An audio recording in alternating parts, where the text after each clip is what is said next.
Okay. Thanks. Good afternoon, everyone. I would like to call the meeting to order. As a reminder, please note that the board meetings are being recorded for the convenience of those unable to attend this video conference. A recording and closed captioning will be posted to the BERS YouTube channel following the meeting. Alex, can you please call roll? Larry and Angelo. Isaac Carmignani. Present. Thank you. Janelle Chacon. April Chapman. Deborah Dillingham. Here. Thank you. Natalie Green Giles. Here. Thank you. Eric Henry. Here. Thank you. Michael Kraft. Here. Thank you. Vanessa Leong. Here. Thank you. Gary Lennon. Here. Thank you. John Maderick. Present. Thank you. Donald Nesbitt. Russell Buckley. Here for Lindsay Oates. Thank you. Thank you. Kathy Park Price. Laurie Podvesker. Thomas Shepard. Jacqueline Tacarante. Here. Thank you. And Shannon Waite. Hi, Alex. I'm here. It's Janelle. Hi, Janelle. Thank you. Welcome, Janelle. We have quorum. Okay, great. We do have a quorum. First order of business is calendar item number 1, noting the minutes of the meeting of the Board of Education Retirement System held on March 25th, 2021. The minutes have been previously provided to the board via email and on the SharePoint site. May I have a motion to consider the minutes from the March 25th board meeting? So moved. Russ Buckley. Russ, in a second. Michael, second. Janelle. I heard Michael as a second. Thank you. As usual, we are going to do voice votes. When I call out all in favor, if you wish to vote in favor of the resolution, please unmute yourself and respond in favor. Similarly, if you wish to oppose or abstain from a particular vote, please unmute yourself and respond accordingly when I call out any opposed or any abstentions. All in favor of approving the minutes of the March 25th board meeting, please indicate your approval.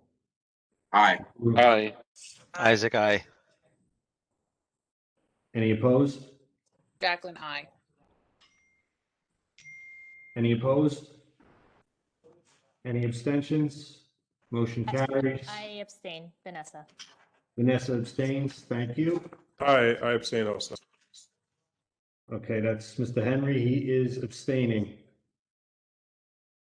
Okay, next item on this afternoon's agenda are calendar items 2 through 17, the ordinary business of BERS. May I have a motion to consider calendar items 2 through 17? So moved. Russ Buckley. And a second? Michael. Thank you. Thank you, Michael. Alex, can you please tell us about the ordinary business of BERS? Certainly. These are all the retirements, refunds, and death benefits that have been processed since the last meeting of this board. Thank you, Alex. We will now vote on these items. All in favor of approving calendar items 2 through 17, please indicate your approval. Aye. Aye. Aye. Aye. Any opposed? Any abstentions? Motion carries. Next item on the agenda is the Executive Director's update. Sandy, would you like to share any remarks with us? Yes, I would. Thanks, John. A couple of opportunities for trustee education and information. Siegel Marco, our consultant, is hosting a virtual conference May 4th and 5th. If you'd like to sign up for that, we can arrange that. For all these things, we can actually arrange them for you. You need contact me or Karen Wong. The National Council of Public Employee Retirement Systems has a number of events coming up in June. The Trustee Educational Seminar from June 8th to 9th, we have a number of trustees signed up for that. Again, that's a virtual education seminar over 2 days, which has a significant amount of value to it, in my opinion. NCBERS is also sponsoring a webinar on asset allocation June 15th for anyone interested in the dynamics of how asset allocation affects pension fund returns. That could be a very valuable thing. Coriad is sponsoring a global pension conference in Florida, July 14th through 16th. We are a historic supporter of Coriad conferences. One of our trustees is one of the chairmen of this conference, Donald Nesbitt. We have a long history of working with Coriad on educational support of our trustees and trustees across the city and across the country. You will see a number of staff members making presentations at this event because we have a long history with them. I'd encourage you to consider them. Some news about our cybersecurity as we take more responsibility for our own internet access and systems operations with AWS and move away from the DOE. We are becoming more responsible for our own cybersecurity. We did a phishing security test in the last month or so. And you know, the good news is there's a lot of opportunity for improvement because 25% of people who were phished responded inappropriately from our perspective. We will be having all staff participate in a security awareness proficiency assessment in the next few months. In addition, our IT team run by Steve Sibili will be administering security training as well as conducting additional simulated phishing tests. We have a benchmark to improve on with a 25% failure rate. We've also been busy surveying our staff on the return to office. We've only been doing this for the last few days. We've gotten some returns. There's a significant amount of concern about coming into the office through public transportation, a significant desire for continued work from home. You will see a presentation on this survey in May when we get more comprehensive responses. But the reality is we'll have to see what New York City and DOE develop with regard to more permanent work from home policies, and we will adapt as we go. We had expected to present the budget at this meeting, but we are going to delay that till May. We are going to have to do some work and examine the impacts of some significant issues. One of them is disability examinations. We have a significant backlog of medical examinations for which we generally relied on the DOE's HR Connect medical team. We had a backlog at the beginning of the pandemic. The processing of in-person evaluations has effectively stopped. The backlog has continued to grow. We will be looking at alternatives to fix this problem. Among them is likely to be a third-party contracting operation, which will cost us money and will affect our budget for 2022. One of the delays, the other delay in our proposal is the early retirement incentive preparation we're working on. People should be familiar with the legislation which was signed by the governor, which provides for early retirement incentive if approved by the mayor and if approved by the DOE. This will impact operations, member communications, counseling, the velocity system improvements project, you name it. It's going to affect a lot of things. It is already putting significant member pressure on our call center. Sally Rivera and her team have implemented a recording for the phone system to try to defray some of that pressure. We've placed detailed information on the website under announcements and published the same news in our news section on member self-service, trying to make sure we get the information out there, but understand that there's nothing we can do until the city actually decides whether the incentive is going to be implemented. You know, in addition, in an attempt to get out ahead of this, our data analytics and member services teams are identifying the potentially qualifying individuals subject to the mayoral and DOE approvals and the qualifying job titles. And we're communicating and cooperating with other New York City retirement systems to prepare.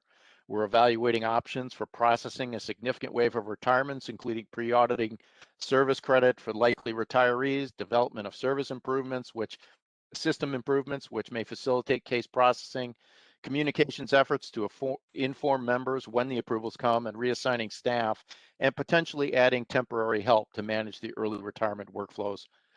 We're working to prepare as much as we possibly can as we wait for the final work orders from the mayor's office and the DOE. Finally, I'd like to welcome, and everyone should welcome, Nicholas Soto. Nicholas is going to be an alternative trustee. You will be voting tonight, or we will be asking you to vote tonight on a new member elected trustee alternative resolution to facilitate the replacement of Chris Atinese, the local 891 alternate elected member trustee. Chris is taking a pause to focus on his health. Chris stepped down last month. He's one of our most dedicated trustees and a strong supporter of our pension system, his union, and our members. We will miss his level of commitment and engagement. We wish him the best and hope for his recovery. And John, that's it for me. Thank you. Okay, thank you, Sandy. Are there any questions? I have just a quick question for you, Sandy. In terms of in-person member service, walk-in, are we doing anything at 65 Court on a limited basis, especially since what you're talking about gearing up for the potential for a whole lot of demand if the early retirement comes through? We're doing no in-person counseling at the moment, Natalie. We're doing only virtual counseling, call counseling. We are preparing to facilitate more in-person counseling at 65 Court. It'll include extra distancing. It'll include a more restrictive area for waiting. And we're also looking to the DOE to help us potentially move to the first floor to establish counseling focused locations on the first floor at 65 Court Street. This is something that we brought up to the DOE a number of years ago, and we're still working on it. The practical challenge of that building is that the elevators are basically 20% inoperative. Maybe it's more or less than that. And there's a significant, it's like streaming people through a single exit door, thousands of people every morning and every night. And if we can get a virtual station even down on the first floor and protect our members from having to come up the elevator to the 16th floor, that would be helpful. We have yet to hear back definitively from the people who manage the building, but that's something we're working on. Sandy, eventually, are all operations going to be under one roof, or is the plan to keep that separate? No, eventually all operations except for counseling will be at 55 Water Street. Counseling will remain at 65 Court. 55 Water Street is not a real good facility when it comes down to significant number of visiting members. As a matter of fact, they provide frustrations in the lease agreement against that. For people who are familiar with how TRS operates, TRS has office space at 55 Water. They actually have it's either a first or second floor separate entrance counseling center, which is away from their operating floor. So as we settle down into whatever the new environment is, 90% of our staff will be at 55 Water Street on the 50th floor. And then our counselors and some people who have to manage filing and mail flows will be at 65 Court on the 16th floor. So we will be to some extent a main office and a satellite office for counseling.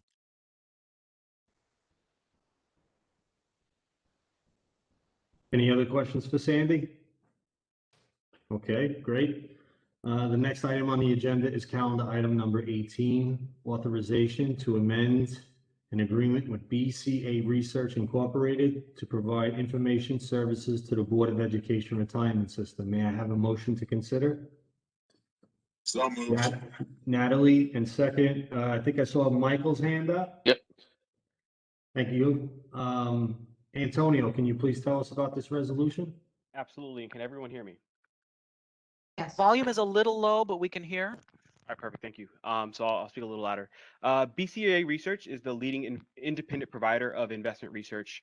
BCA Research provides market insights, analysis, and analytics across different asset classes, regions, and strategies. While we primarily utilize the capital market assumptions developed by our investment consultant Siegel Marco Advisors when performing asset allocation, we believe it is important to develop internal outlooks for each of the major asset classes to have more productive discussions. BERS currently subscribes to 3 BCA reports: US investment strategy, global asset allocation, and daily insights. We also receive access to weekly calls with investment strategists, virtual and in-person conferences, once those happen again, on US and global investment strategy and trainings. The investment strategy department is asking the trustees to approve a renewal of the 1-year subscription with BCA Research for $19,818.75, which is effective June 1st of 2021. And I'm happy to take any questions.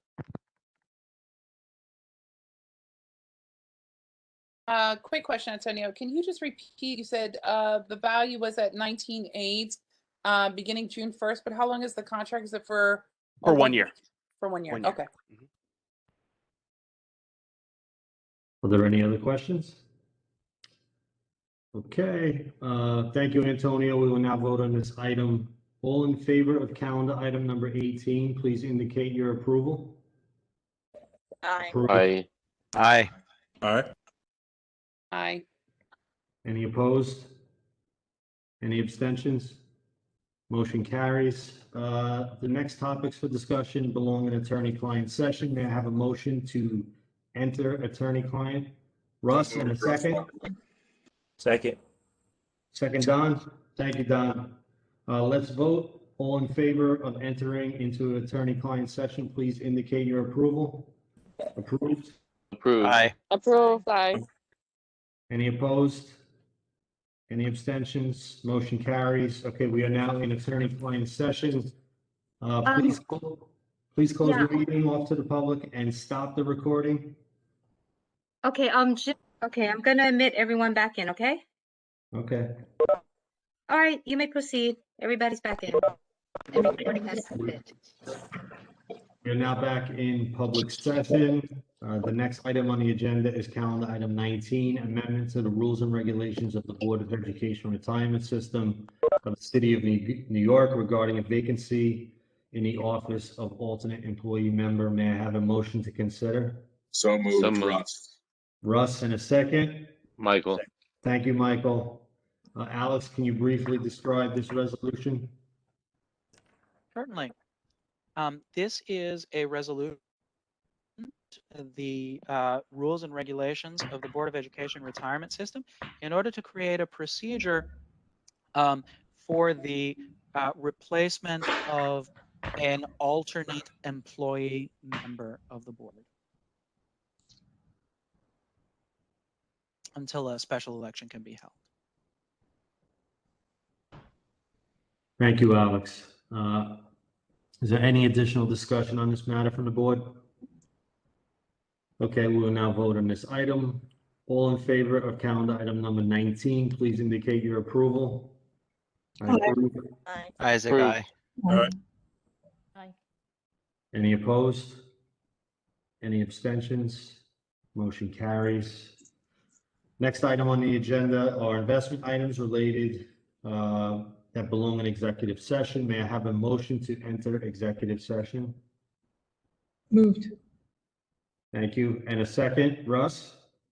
Yep. Thank you. Let's vote. All in favor of entering executive session, please indicate your approval. I Aye. approve. Aye. Aye. Aye. Okay, any opposed? Any abstentions? Motion carries. We are now in executive session. Please close the meeting off to the public and stop the recording. Back on. Okay, it's back on, John. You may proceed. Thank you. We are now back in public session. Alex, can you please report out the board's actions during executive session? Certainly. During executive session, the board voted to approve calendar authorization of the controller to commit a portion of the infrastructure portfolio of the Board of Education Retirement System.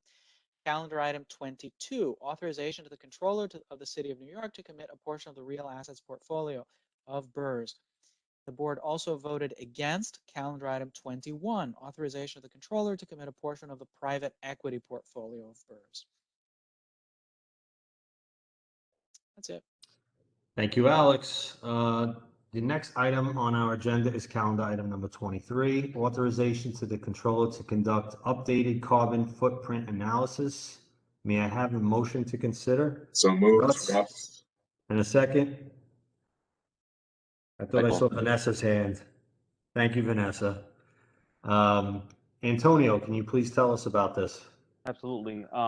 This item is to allow, along with the other New York City retirement systems, the comptroller to conduct a new carbon footprint analysis. Carbon footprinting looks at our portfolio and calculates the carbon intensity, the carbon intensity of all of the companies within our portfolio. So it looks at the total kind of carbon emissions on each of the companies and weights them by the weight in our portfolio. And looks at the revenue of each of those companies and gets at a carbon intensity number. We last conducted this study authorized this study in 2015 with results in 2017. This time, because of the contracting with MSCI, which is the risk provider, it will be turned around much more quickly. And so we're targeting, I think, next month, once we get the authorization to have that information. And so we are in agreement with the recommendation. The total cost across all the systems is supposed to not exceed $16,000. So, if all 5 systems do it, it'll be, $3,000 and change. If only 3 of the systems do it, it'll be, $5,000 and change. So it's a de minimis cost to the systems pass through. And I think it's good to show the solidarity with the other systems and approve this carbon footprint analysis. So happy to take any questions. Are there any questions? Great. We'll now vote on this item. Thank you, Antonio. All in favor of calendar item number 23, please indicate your approval. Approve. Approve. Aye. Aye. Any abstentions? Any opposed? Any abstentions? Motion carries. Next item on the agenda is calendar item number 24, noting receipt of the fiscal note report from the Office of the Actuary. May I have a motion to discuss? So moved, Russ. And a second, Michael? Thank you so Yes. much. Sherry, can you please tell us about the fiscal note report? Sure thing. So good evening, everybody. I've been having issues with my internet, so if there are any issues of hearing me, let me know and I'll go to another corner of my place. So there was 3 fiscal notes that was issued last month. 2 of them were the early retirement incentive legislation to be attached to the ERI legislation. There's no difference in the numbers. It's fiscal note 2021-13 and 2021-19 on the next page. The results of the numbers, as I said, are the same. The only difference between the 2 bills that were underlying it was that they clarified the bill drafters clarified that it was only for the city employees.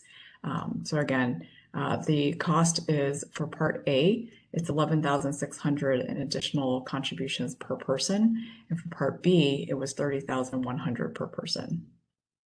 The third fiscal note was for kind of a product of our times right now. To file for the World Trade Center notice of participation. It's only done in person. It requires a notary, but this legislation would allow it to be submitted and taken electronically. Theoretically, there is a cost to the administration of doing this, of implementing it and having staff time to do it. The administrative cost is a component of the employer contribution. So in theory, it would have an effect on it, but it is priced out to be de minimis. So for this month, that's the short fiscal note report. I have a question, and I'm not even sure if it's an actuarial or a political question, but Sandy alluded to this in his opening, that the Cuomo has signed this legislation at this point. So it is up to the mayor to see whether this actually becomes a reality. Can you just talk about that? And then the other piece of it is, again, maybe political, but the impetus for this was as a cost savings for workforce cost savings originally when the city was looking in the abyss. And we now have an executive budget of over $100 billion. So is that going to factor into whether the mayor decides to sign this or not? So I can speak on some of the, I guess, the facts of the law and some of the mechanics of the law that we understand it. So this was signed by the governor on April 19th this month. And so that is, the law is in place, but written into the law does require that the city and the Board of Ed, the Department of Ed, adopt to elect into it. So just because the law passed doesn't mean that it's necessarily offered to specific employees. So in that regards, that's the process. There are dates of when that the city and the Department of Ed needs to elect by. And once they do, if they do elect into it, there is a window of time period that the employees need to make their selection by. In terms of the cost versus savings, obviously the fiscal note does price a cost to it, and that's because it would be adding pension costs, because obviously you're giving additional incentives to someone's pension benefit. The savings, you'll see in the fiscal note, if you scroll through it, that it doesn't include specific savings, namely the salary savings that an employee the city would incur because of the employees no longer working. So the replacement, if you think about it on a high level, you know, someone's pay rate, whatever their final average salary is, the pension benefit that they're receiving obviously is not going to be 100% of their salary. So that's where the savings is in terms of cash flow for the city. And also if these employees that elect the ERI, if they're not replaced, or if they're replaced at a ratio that's less than a 1-for-1 headcount, there's also savings incurred in the pension cost going forward too, because you're not replacing them at the cost.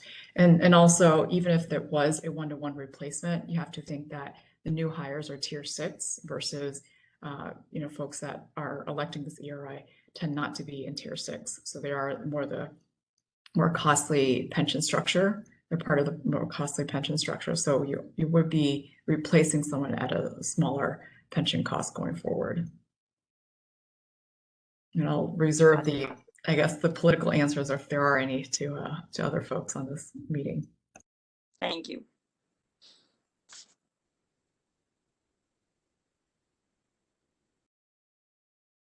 Any other questions? No. Okay. Thank you, Sherry.